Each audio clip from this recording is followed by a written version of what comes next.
Ишенмисез, хөрмәтле милләттәшләрем? Иминлек телим сезгә. Аллаһның фатихалары сезнең белән булсын.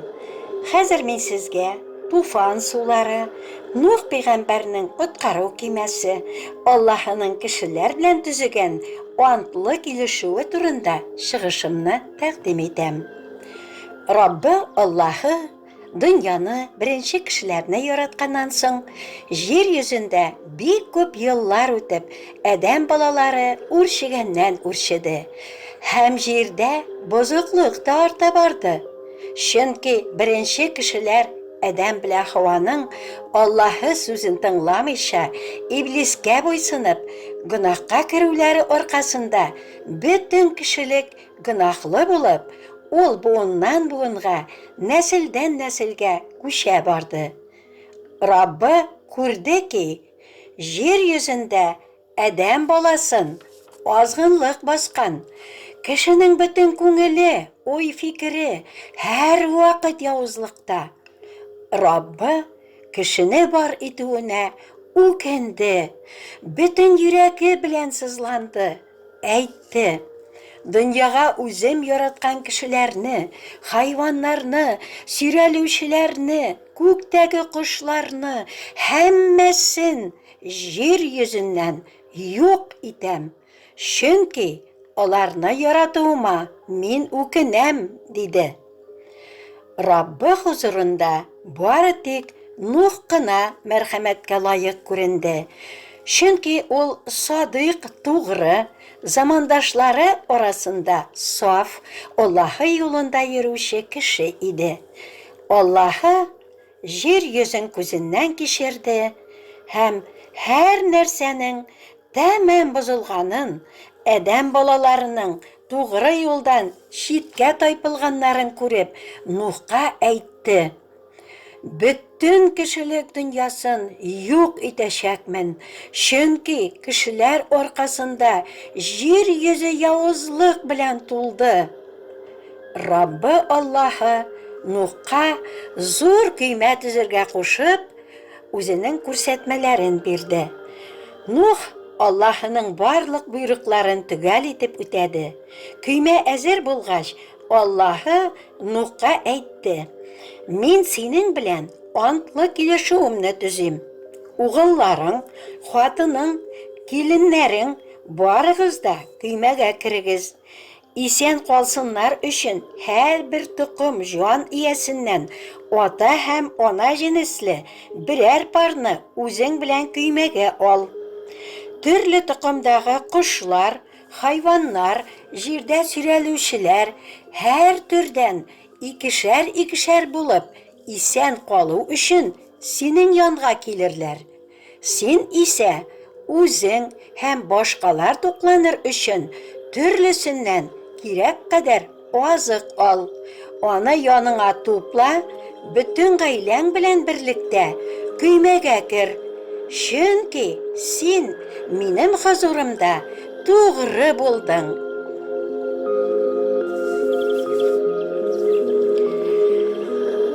Аллаһы җибәргән барлык җан ияләре көймәгә кереп беткәч, Раббы алар артыннан үзе ишекне япты. Җир йөзендәге бузык халык азакка кадәр күңел ачып, ашап, эчеп, азгынлык кылуларын дәвам иттеләр. Алар афәтнең киләчәген күрсәткән Нухтан көлделәр генә. 7 көннән соң туфан купты. Күк капулары ачылып, төпсез упкыннар эченнән җир йөзенә томалап яңгыр коя башлады. Ул 40 көн, 40 төн тоташтан яуды. Сулар тәмам ташып, көймәне җир өстеннән югары күтәрде. Су ташкыны артканнан арта барды, бөтен җирне каплады. Көймә су өстеннән йөзеп китте. Су тауларны ташкын астында калдырып, алар өстеннән югары күтәрелде. Җир йөзендәге сулышы булган бөтен җан иясе юк ителде, үлемгә дучар булды. Фақат Нух һәм аның белән бергә көймәдә булганнар гына исән калды.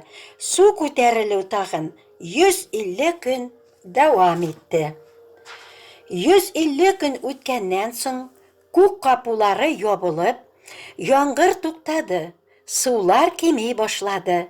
40 көн үткәч, Нух көймәнең тәрәзәсен ачты. Сулар тәмам китеп беткәч, Аллаһы Нухка һәм аның белән булганнарга көймәдән чыгып, җир өстенә таралырга, үрчергә, ишәергә боерык бирде.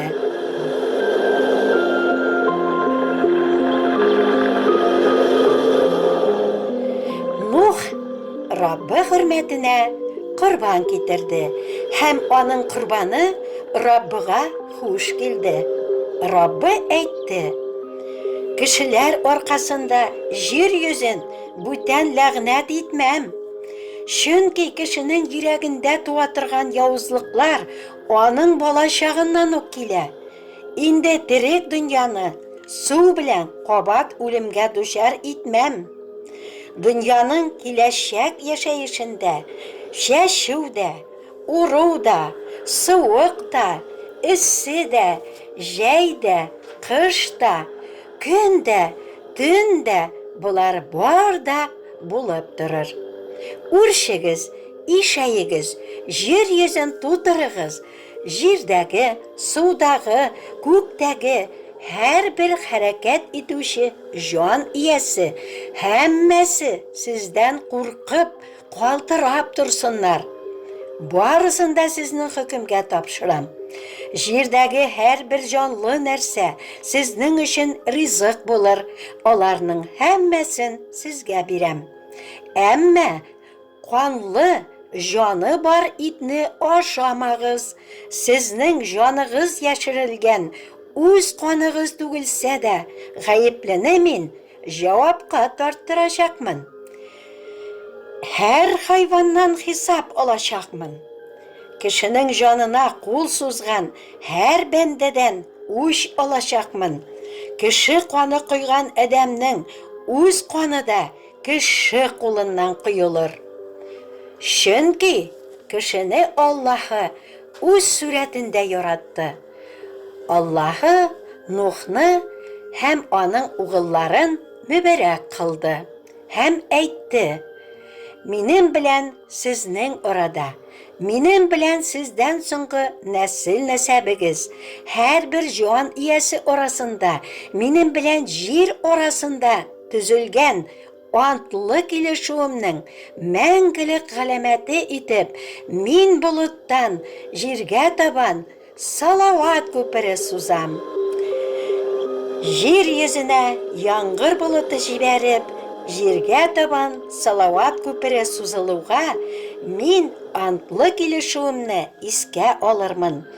Һәм терек дөньяны юк итәрдәй туфан сулары ташуына бер кайчанда юл куймам.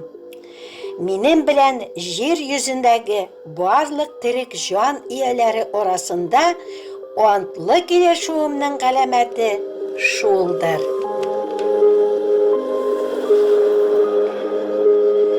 Менә шулай, хөрмәтле замандашларым, изге Аллаһы гөнаһны яратмый. Гөнаһ өчен җәза үлем икәнен ул беренче кешеләргә үк кисәтеп әйтә. Һәм бу бүгенге көн кешеләре өчен дә бик тә мөһим булып кала. Аллаһы үзенә тугры булган тәкъвә кешеләрне һәр төрле афәттән саклап кала. Нух пәйгамбәрнең коткару көймәсе Аллаһы беренче кешеләргә вәгъдә иткән һәм үзе билгеләгән вакытта киләчәк коткаручы затны чагылдыра. Беренче кеше адәмнең Аллаһы сүзен тыңламыйча гөнаһка керүе аркасында гөнаһлы булган бөтен кешелекне гөнаһлардан чистартып, яңадан үзе янына кире кайтарырга, үз патшалыгына урнаштырырга тели ул. Чөнки Раббы Аллаһы үзенә охшатып, яратып, үзенә ярдәмче итеп барлыкка китергән кешеләрнең гөнаһ аркасында һәлак булуларын теләми.